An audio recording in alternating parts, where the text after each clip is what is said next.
Ladies and gentlemen, I'm so excited to share this message with you today because I believe it's time for a shift, a breakthrough in your life. You've been giving, helping, and pouring into others, and that's wonderful. But sometimes we can be so focused on pleasing everyone else that we forget to honor the calling God has placed inside of us. This year, 2025, is not the year to stay small, to keep saying yes when you know it's a no in your spirit. This is your year to rise up, set boundaries, and step boldly into the purpose God has for you. Setting boundaries and honoring your time is one of the most powerful ways to step into your purpose and reclaim control over your life. Too often we find ourselves overcommitting, stretching thin, and saying yes to things we should have said no to, all because we want to be liked or avoid disappointing others. But what we fail to realize is that every time we allow someone to cross a boundary, we are giving away pieces of ourselves, our energy, our focus, and even our peace of mind. And when you continuously give without setting limits, you end up drained, overwhelmed, and disconnected from the path God has called you to walk. You were never meant to live life feeling depleted. God created you with a purpose, and He has given you the wisdom and discernment to protect that purpose. When you say yes to everything, you leave little room for what truly matters: your calling, your growth, and your relationship with God. People will always have needs, and demands will always be there, but that doesn't mean you have to carry every burden or meet every expectation. Setting boundaries is not selfish, it's necessary for living with intention and clarity. Think about Jesus during His ministry. He healed the sick, fed the hungry, and taught the multitudes, but even He took time to step away, rest, and pray. He wasn't afraid to say no to the crowds when it was time to recharge or seek God. That's the example we should follow. If Jesus valued His time enough to set boundaries, then we should do the same. It's not about neglecting others, it's about protecting the energy and focus required to fulfill God's plan for our lives. When you don't set boundaries, you teach people that it's okay to take advantage of your time and kindness. People may not even realize they're overstepping because you haven't shown them otherwise. It's your responsibility to communicate clearly and respectfully what is and isn't acceptable. It could be as simple as letting someone know that you can't take a call after certain hours because that's your family time, or saying no to extra commitments that interfere with your priorities. The key is to stand firm without feeling guilty, knowing that honoring your time allows you to show up as your best self in every area of life. The truth is, you can't pour from an empty cup. If you're constantly giving and never taking time to refill your spirit, you'll find yourself running on fumes. That's when frustration, resentment, and burnout start to creep in. God doesn't want you to live exhausted and overwhelmed. He wants you to walk in peace, strength, and purpose. But that only happens when you protect your time and energy. Sometimes we fear that setting boundaries will make us seem unkind or unloving, but that's simply not true. Boundaries are an act of love, not just for yourself, but for others as well. When you're clear about your limits, you help others respect you more and value your time. Instead of spreading yourself too thin, you'll be able to focus on what God has truly called you to do. And the more focused you are, the more effective you'll be in your relationships, your work, and your spiritual journey. It's important to remember that your time is one of the most valuable resources you have. Unlike money, you can't earn more time. Once it's gone, it's gone. That's why you have to be intentional about how you spend it. Start evaluating your commitments and ask yourself whether they align with your goals and values. If something is pulling you away from your purpose, it may be time to step back and reevaluate. God has given you gifts, talents, and dreams, and He expects you to use them wisely. When you protect your time, you create space to grow, to learn, and to step into new opportunities. You position yourself to hear God's voice more clearly and follow His direction without distractions. That's when you start seeing real breakthroughs and blessings in your life. Boundaries also teach others how to treat you. When people see that you respect yourself and your time, they'll begin to respect you too. It's not about pushing people away, but creating healthy relationships that are built on mutual understanding and respect. Don't be afraid to speak up and let others know what you need. The right people will honor your boundaries and the wrong ones will fade away, and that's okay. Sometimes setting boundaries means making tough decisions. You may have to step back from certain friendships, decline invitations, or even turn down opportunities that don't align with your purpose. It may feel uncomfortable at first, but trust that God will give you the strength and clarity to stand firm. And as you do, you'll start to notice a shift. You'll feel more at peace, more focused, and more in tune with God's plan for your life. Boundaries are not walls meant to keep people out. They are gates designed to let the right people and opportunities in. When you honor your time, you give yourself permission to thrive. You start showing up as the person God created you to be: strong, confident, and full of purpose. It's time to stop apologizing for taking care of yourself and start walking boldly in the direction God has set before you. Stop seeking approval from everyone, because living for the approval of others will always leave you feeling empty and unfulfilled. It's natural to want to be liked, accepted, and appreciated, but when you allow the opinions of others to dictate your decisions, you lose sight of who you are and what God has called you to do. Too often, people compromise their values, dreams, and standards just to fit in or avoid criticism. They hide their true selves behind a mask of acceptance, afraid that if they show who they really are, they won't be loved or accepted. But the truth is, you can't please everyone, no matter how hard you try. Someone will always have something to say, and if you're constantly chasing their validation, you'll never have peace. God didn't create you to be a people pleaser. He created you to be bold, confident, and focused on His plan for your life. When you spend your energy trying to meet everyone else's expectations, you end up exhausted, frustrated, and disconnected from your purpose. You can't fulfill your destiny if you're constantly looking over your shoulder, worried about what others might think. At some point, you have to make a decision to stop living for their approval and start living for God's approval. His plan for you is greater than their opinions. And when you learn to let go of that need for validation, you'll experience freedom like never before. There will always be people who don't understand your vision or who think you should be doing things differently. They may criticize your choices, question your faith, or even try to discourage you from pursuing your dreams. But their doubts don't define you, God does. He's the one who placed those dreams inside of you, and He's the one who will bring them to pass. When you realize that, you stop worrying about what others think and start focusing on what God has already spoken over your life. It's important to remember that approval from people is temporary, but God's approval lasts forever. People are fickle. They may celebrate you today and criticize you tomorrow. They may praise you when you're doing what they want, but turn their backs on you when you start to follow your own path. That's why you can't build your life on their opinions. You have to build it on God's truth. He says you're chosen, loved, and worthy. He says you're more than enough. And when you fully embrace that, you stop needing other people to validate your worth. The desire for approval often stems from the fear of rejection, judgment, or being alone. But fear is not from God. He has given you a spirit of power, love, and a sound mind. When you stand firm in that truth, you realize you don't need everyone to like you. You don't need everyone's approval to move forward. All you need is faith in God and confidence in the path He's laid out for you. When you stop looking to others for validation, you'll find the courage to take risks, step out in faith, and do what you were created to do.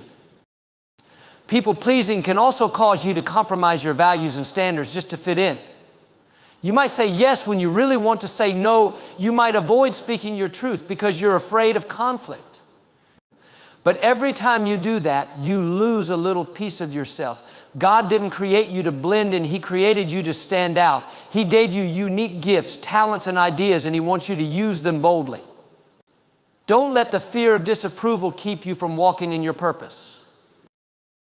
It's okay if not everyone understands you. It's okay if some people don't agree with your decisions. Your worth isn't determined by their opinions. When you focus on pleasing God instead of people, you'll find a confidence and boldness that no one can take away. You'll no longer feel the need to explain yourself or prove your worth because you'll know that your value comes from Him.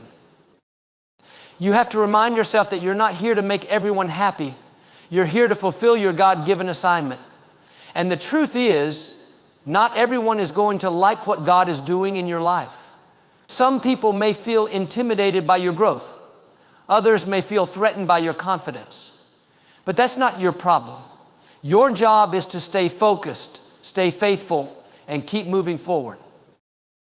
When you stop living for their approval, you start living with purpose. You begin to attract the right people, the ones who celebrate your growth and support your journey. And even if some people walk away, trust that God is removing them for a reason. Sometimes you have to let go of relationships that no longer align with where you're headed. It's not about being mean or disrespectful. It's about protecting your peace and staying true to your calling. God didn't create you to live in fear of rejection. He created you to walk in boldness and faith. The more you trust Him, the less you'll need others to validate you. You'll realize that your value doesn't come from what people say about you. It comes from what God says about you. When you fully embrace that truth, you'll no longer feel the need to seek approval from others. Instead, you'll walk in confidence knowing that you're already approved by God. Prioritizing your own growth and goals is one of the most important steps you can take to create a life of purpose, fulfillment, and success. Too often, people put their dreams on hold to cater to others, thinking that their time will come later. But the reality is, if you don't make your growth a priority, no one else will. Life will always be filled with distractions, demands, and expectations. And if you're not intentional about focusing on your goals, you'll find yourself drifting through life without direction.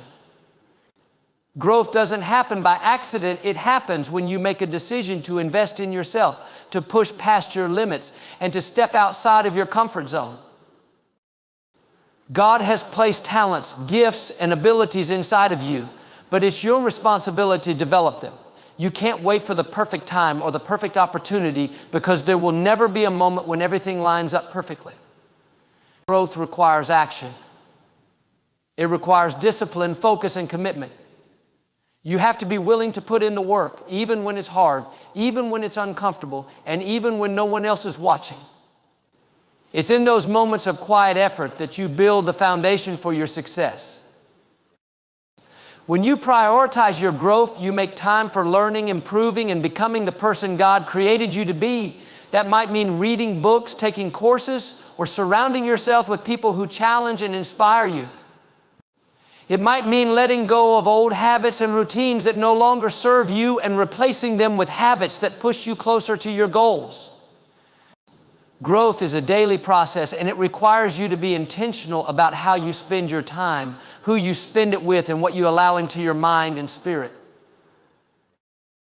One of the biggest obstacles to growth is comparison. It's easy to look at what others are doing and feel like you're not measuring up.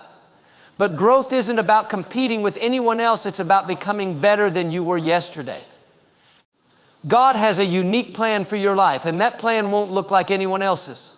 When you focus on your own journey, you free yourself from the pressure of trying to keep up with others. You start to celebrate your progress, no matter how small, and you stay motivated to keep moving forward. Another obstacle is fear of failure, fear of judgment, and fear of stepping into the unknown. But fear is just a sign that you're stepping out of your comfort zone, and that's exactly where growth happens. Every time you face a challenge, you have an opportunity to grow stronger, wiser, and more resilient. Growth isn't always easy, but it's always worth it. It's through the struggles and setbacks that you learn the most and discover what you're truly capable of. When you prioritize your goals, you also learn to say no to distractions and things that don't align with your purpose. It's easy to get caught up in other people's plans and priorities, but you have to protect your time and energy. Every yes you give to something that doesn't matter is a no to something that does. That's why it's so important to stay focused on your vision and not get sidetracked by things that won't help you grow. Growth also requires you to take responsibility for your life. You can't blame others for where you are or wait for someone else to fix your problems. You have to own your decisions, your actions, and your results. When you stop making excuses and start taking responsibility, you empower yourself to make changes and create the life you want. God has given you everything you need to succeed, but it's up to you to take the first step. Sometimes prioritizing your growth means letting go of relationships or environments that are holding you back. Not everyone will support your journey, and that's okay. Some people may feel threatened by your progress or try to discourage you because they don't want to see you change. But you can't let their opinions stop you from becoming the person God has called you to be. Surround yourself with people who inspire you, challenge you, and push you to be better. Growth also requires patience and persistence. Success doesn't happen overnight, and transformation takes time. There will be moments when you feel like giving up, but those are the moments when you have to dig deep and keep going. God is working behind the scenes, even when you can't see it, and every step you take is bringing you closer to your breakthrough. Your goals matter because they're connected to your purpose. When you grow, you're not just improving your life, you're positioning yourself to make a greater impact on others. The more you grow, the more you're able to lead, inspire, and serve in the way God intended. But that growth won't happen unless you make it a priority. You have to be willing to invest in yourself, to stay focused on your goals, and to trust that God will guide you every step of the way. No matter where you are right now, it's never too late to start. Growth isn't about how fast you move, it's about being consistent and committed to the process. Every day is an opportunity to learn, improve, and take another step toward your goals. God has more in store for you than you can imagine, but it's up to you to do your part. Stay focused, stay disciplined, and keep pushing forward, knowing that your efforts will be rewarded in time. Saying no without feeling guilty is one of the most liberating skills you can develop. Yet it's also one of the hardest for many people to practice. Too often people say yes out of fear of disappointing others, fear of conflict, or fear of being judged. They go along with requests, commitments, and expectations that don't align with their priorities simply because they don't want to seem selfish or unkind. But the truth is, saying no isn't selfish, it's an act of self-respect. It's about recognizing your worth, honoring your time, and protecting your energy so you can focus on what truly matters. Every time you say yes to something that doesn't serve your purpose, you're saying no to something that does. You're saying no to rest, to growth, to opportunities, and to the space God has given you to pursue your calling. It's not wrong to help others or be generous with your time, but it becomes a problem when it comes at the expense of your own well-being and progress. People will often push as far as you let them, and if you don't set boundaries, they'll continue to take more and more. That's why learning to say no firmly but respectfully is so important. Many people struggle with guilt after saying no because they feel like they're letting someone down. But it's important to remember that you're not responsible for managing other people's feelings or expectations. You're responsible for managing your own priorities and ensuring that you're living in alignment with God's purpose for your life. When you say no with confidence, you teach others to respect your time and boundaries. You also set an example of what it means to value yourself and your calling. Saying no doesn't mean you don't care about others or their needs. It simply means you care about yourself enough to recognize when something doesn't fit into your schedule or align with your values. It means you're intentional about where you invest your time and energy.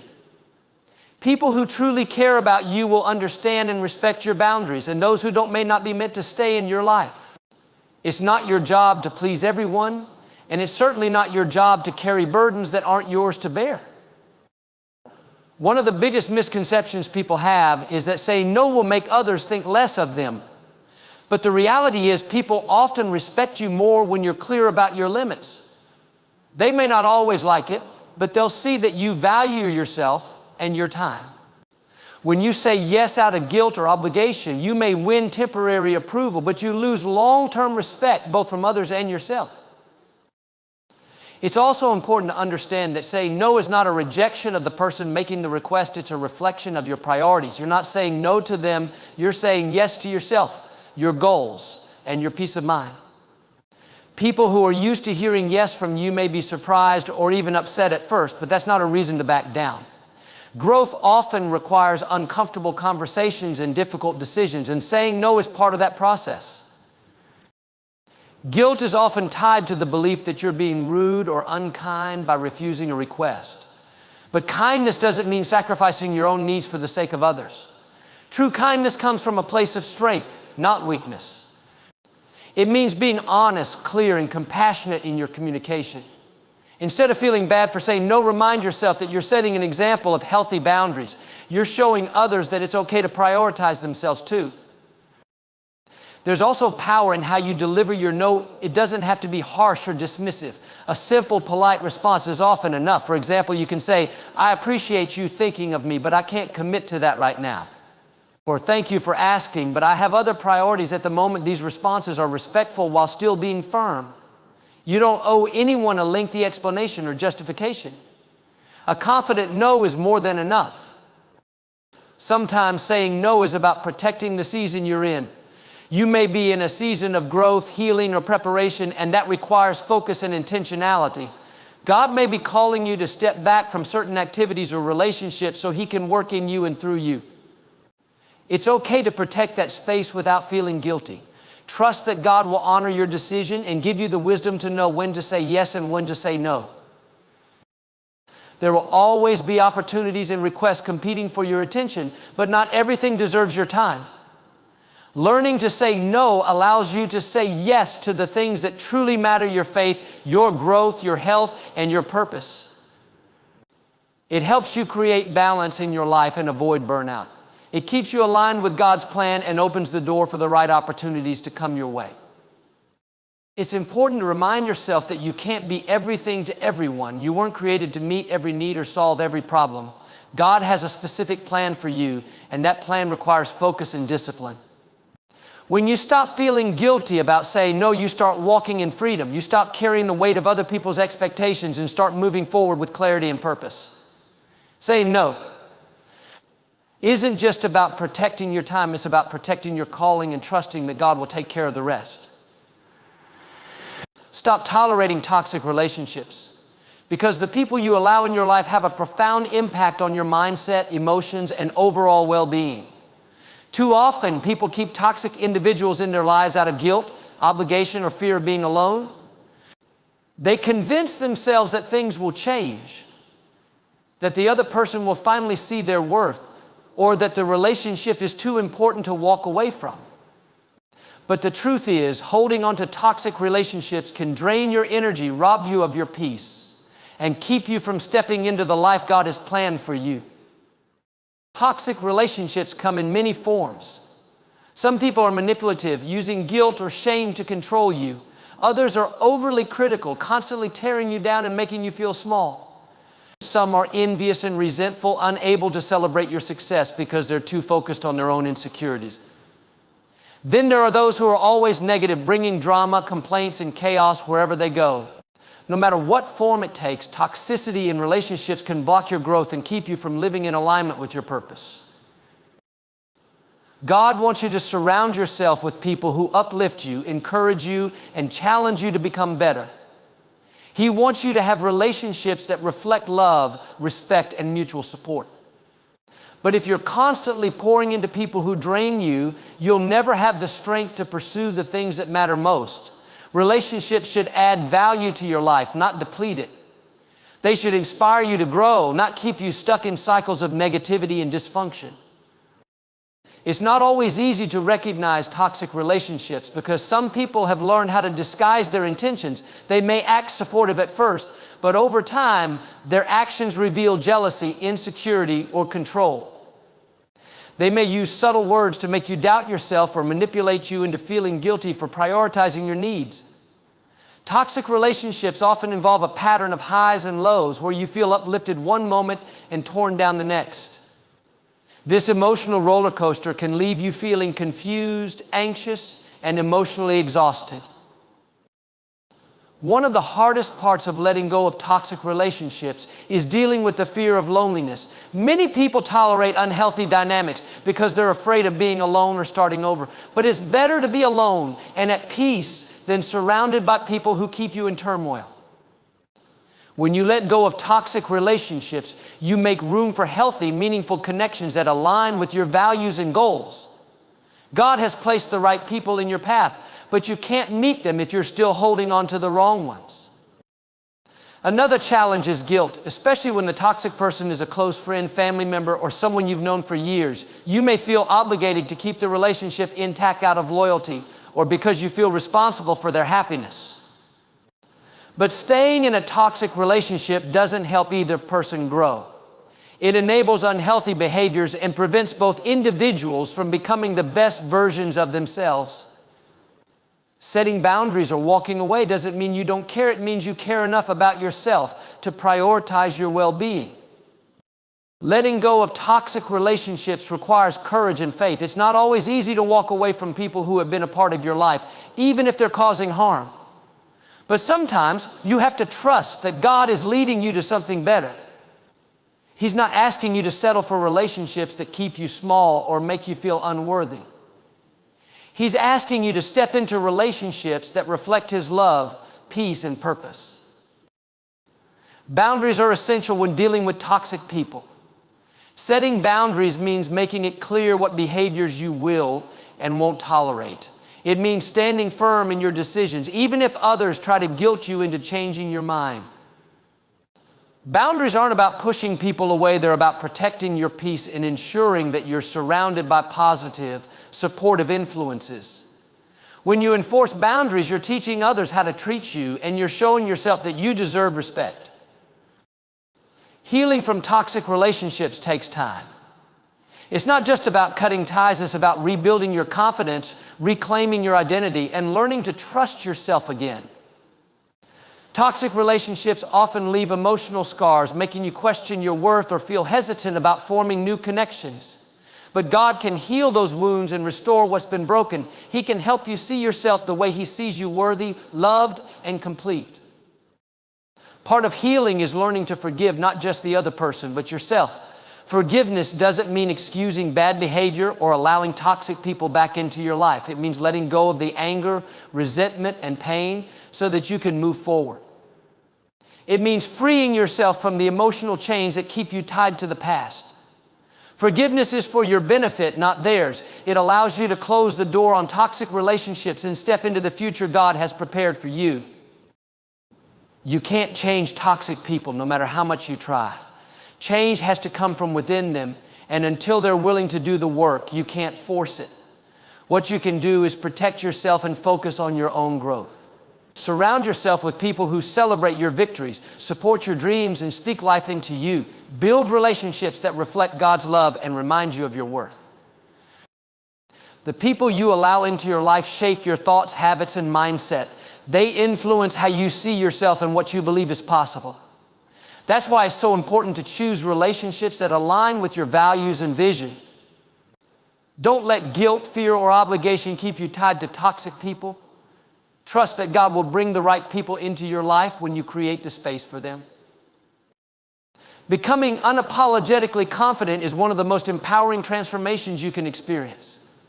Confidence is not something you're born with. It's something you build through belief in yourself, your abilities, and the value you bring to the world. Too often, people downplay their strengths or shrink themselves to make others feel comfortable. They hide their talents, mute their voices, and hold back from pursuing their dreams because they're afraid of being judged or criticized. But living in fear of what others think will only keep you from stepping into your full potential. God didn't create you to live small. He created you to shine, to lead, and to make an impact. Unapologetic confidence doesn't mean arrogance or pride. It means knowing who you are and walking boldly in that identity. It's about standing firm in your faith, your values, and your vision without second-guessing yourself. Confidence comes from trusting that God has equipped you with everything you need to succeed. It's about realizing that you don't have to wait for someone else to approve of you or validate your worth. You've already been approved by God. When you stop seeking permission from others, you free yourself to take risks, embrace challenges, and pursue your purpose with passion. Confidence is built through action. It's not enough to simply think positively or recite affirmations. You have to step out in faith and prove to yourself that you're capable. Every time you push past fear, every time you try something new, and every time you refuse to give up, you strengthen your confidence. It's through doing the hard things, facing obstacles, and overcoming setbacks that you develop resilience and belief in yourself. Growth doesn't happen in your comfort zone, and neither does confidence.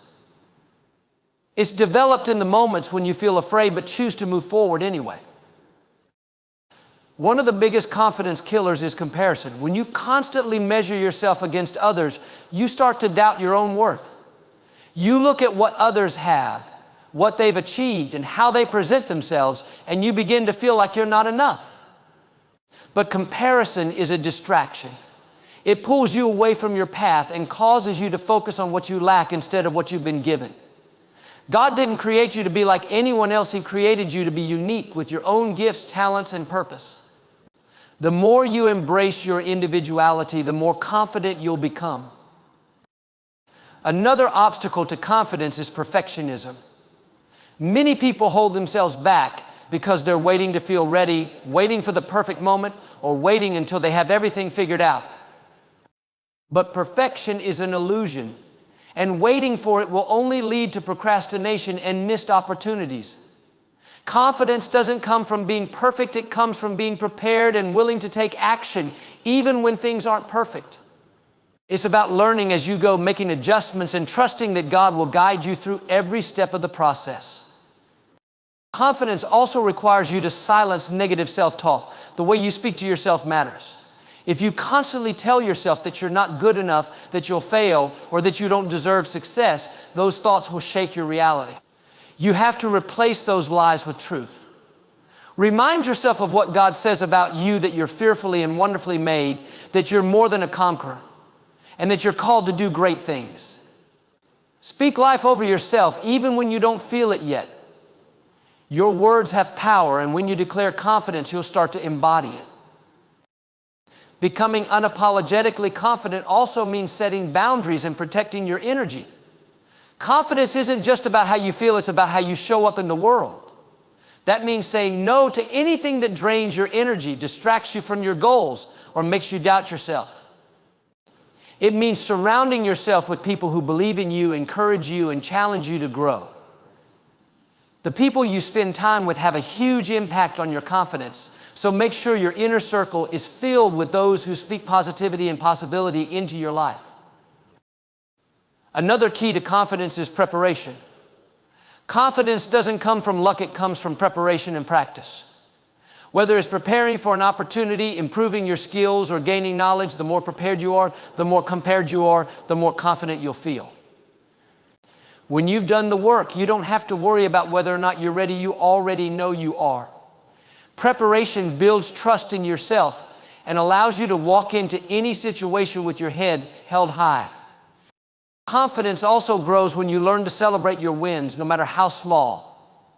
Too often, people focus on what they haven't accomplished yet and overlook how far they've already come. But every step forward is worth celebrating. Recognizing your progress reinforces the belief that you're capable of achieving your goals. It reminds you of your growth, your resilience, and your ability to handle challenges.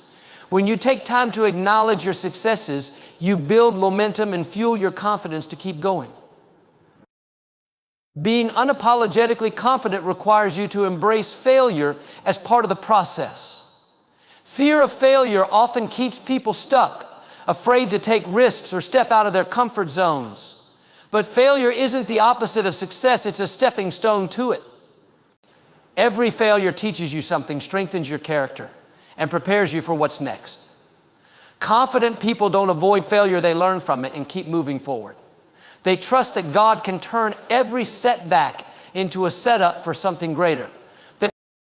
Confidence isn't about having all the answers, it's about having faith that you'll figure it out along the way.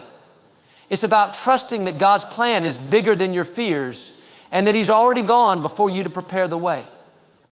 When you stop apologizing for who you are, when you stop shrinking to fit other people's expectations, and when you start believing in yourself the way God believes in you, you'll step into a whole new level of freedom and power. Confidence allows you to walk boldly into every opportunity, to face every challenge, and to inspire others to do the same.